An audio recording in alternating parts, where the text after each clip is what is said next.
नमस्कार दोस्तों, स्वागत है आप सभी का पाथ फाइंडर पर। एक लेटेस्ट जजमेंट सामने आ रही है सुप्रीम कोर्ट की तरफ से, जिसमें कि उन्होंने ये कहा है कि आईएएस ऑफिसर्स जो कि एग्जामिनेशन को क्वालिफाई कर लेते हैं वो अपना केडर ऑफ चॉइस क्लेम नहीं कर सकते हैं। ये बेसिकली एक केस चल रहा था, एक आईएएस ऑफिसर हैं जो कि केरला को बिलोंग करती हैं, जिनको कि हिमाचल प्रदेश का कैडर एलोकेट किया गया था। 2006 की बात है। ये 14 साल की लीगल बैटल को यहां पर एक तरीके से अंजाम देते हुए सुप्रीम कोर्ट ने एक बहुत ही बड़ी जजमेंट में ये घोषित कर दिया है कि IAS officers they are not allowed to claim the cadre of choice. ये एक मैटर ऑफ राइट नहीं है, बल्कि ये उनको रैंडमली एलोकेट किए जाते हैं। पूरी कहानी को समझते हैं दोस्तों, चलिए स्टार्ट करते हैं मेरे साथ। मेरा नाम है अनिरुद्ध। इस लेक्चर की पीडीएफ को डाउनलोड कर सकते हैं यहाँ पर दिए गए टेलीग्राम चैनल के माध्यम से। मुझसे संपर्क में आना चाहते हैं तो वो भी कर सकते हैं। इस पे हमने हमारा व्हाट्सएप नंबर भी शेयर किया हुआ है। इसके अलावा मुझसे कहीं और जुड़ना है तो वो भी कर सकते हैं using this particular handle, right. As you can see over here, ये खबर जस्ट कल रात को ही सामने आई है। Successful UPSC aspirants have no right to be allocated the cadre place of service of their choice, ये कहा गया है सुप्रीम कोर्ट के द्वारा, राइट।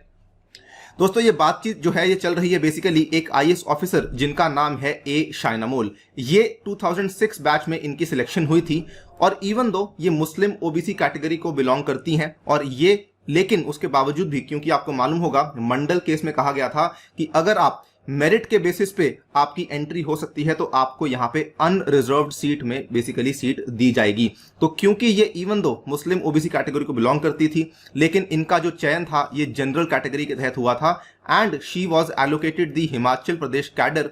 और यहां पर इस एलोकेशन के टाइम पे सेंट्रल गवर्नमेंट ने हिमाचल प्रदेश गवर्नमेंट से कंसेंट भी लिया था और कंसेंट लेने के बाद इनको 13 नवंबर 2007 में सेंट्रल गवर्नमेंट को जो कंसेंट की हाँ मिली थी, इनको ये कैडर एलोकेट किया गया था। बताना चाहूंगा कि इनका जो रैंक आया था यूपीएससी एग्जामिनेशन में, दैट वाज 20 रैंक। ये पर्टिकुलर एलोकेशन होने के बाद इन्होंने सेंट्रल एडमिनिस्ट्रेटिव ट्रिब्यूनल के एर्नाकुलम बेंच में जाके एक दलील पेश करी, जिसमें कि इन्होंने बेसिकली कहा कि वो चाहती हैं कि इनको कोई और कैडर एलोकेट किया जाए। सीएटी ने इनकी दलील को सुना और सीएटी ने सेंट्रल गवर्नमेंट को ये दिशा निर्देश दे दिए कि इनको जो है ये अकोमोडेट और अलॉट किया जाए against the outsider OBC vacancy in the Maharashtra cadre by virtue of our merit over the candidate already identified and allotted the Maharashtra cadre. यानी कि सीएटी ने बोल दिया कि भाई इनको आप हिमाचल प्रदेश के कैडर से निकाल करके महाराष्ट्र कैडर के अंदर जो है वो जगह दे दी जाए। इसके बाद क्या हुआ कि सेंटर ने और आईएएस ऑफिसर ने दोनों ने ही इस पर्टिकुलर वर्डिक्ट को चैलेंज कर दिया केरला हाई कोर्ट में, which allowed the plea of the government challenging the direction of the tribunal to accommodate the IAS officer in the Maharashtra cadre was allowed. ना तो इससे सेंटर खुश था और ना ही इससे आईएएस ऑफिसर जो खुद ए शायनामोल थी ये भी खुश नहीं थी। हाउएवर हाई कोर्ट ने साथ में एक और चीज बोल दी। हाई कोर्ट ने ऑल्सो बोल दिया कि अगर हम यहाँ पे आईएएस ऑफिसर हमारे सामने आके प्ली दर्ज करती हैं तो हम उसको मान लेंगे, और इन्होंने वहां पे प्ली दर्ज करी of the IAS officer seeking the declaration that she was eligible to be allotted the Kerala cadre। यानी कि आईएएस ऑफिसर ने यहां पर जो दलील पेश करी, उन्होंने ये कहा कि मुझे आप हिमाचल प्रदेश से निकाल करके केरला कैडर को बेसिकली एलोकेट करवा दिया जाए। और केरला हाईकोर्ट ने इस दलील को एक्सेप्ट भी कर लिया था। केरला हाईकोर्ट ने दलील को एक्सेप्ट करते हुए ये पूरा का पूरा स्टेटमेंट कहा और ये कहा, the applicant even though belonging to the OBC has not availed any relaxation or concessions which are admissible to be OBC candidates, she was a general merit candidate, thus she is not entitled to OBC reserved seat in her state. She was allocated to Himachal Pradesh cadre as a general category candidate falling in Rule 7 Clause 3 in view of her merit position as a general category candidate, right? इतनी बात clear है।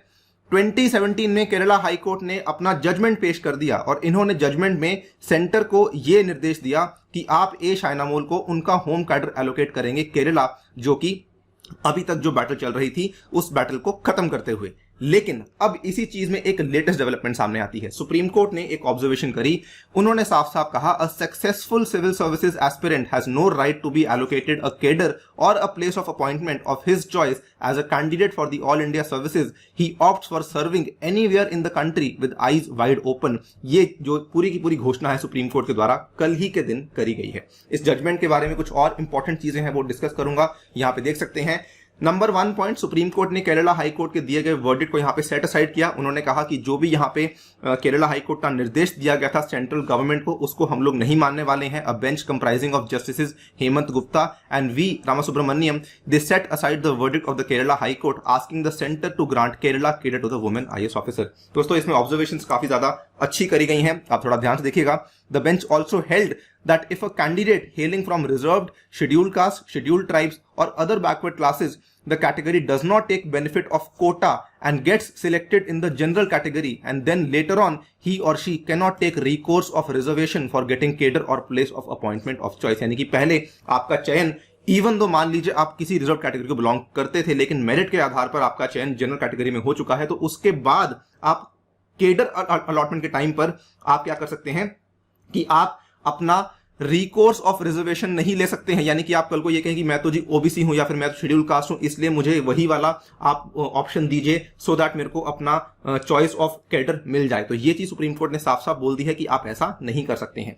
इसके बाद supreme court ने अपनी judgement को थोड़ा सा इलैबोरेट करते हुए कहा, the allocation of cadre is not a matter of right, it is held that a selected candidate has a right to be considered for appointment to the IAS, ठीक है, but he has no such right to be allocated to a cadre of his choice और his home state. यानी कि आपके पास यहां पर IAS बनने का अधिकार तो है, लेकिन कल को आईएएस बनकर क्या कैडर आपको मिलने वाला है, यह अधिकार आपके पास नहीं है। As stated above, allotment of cadre is an incidence of service. यानी कि अगर आप यहां पे देश की सेवा करना चाहते हैं तो यहां पर आपको जो अलॉटमेंट ऑफ कैडर है वो जैसे होता है उसको वैसे ही आपको मानना पड़ेगा।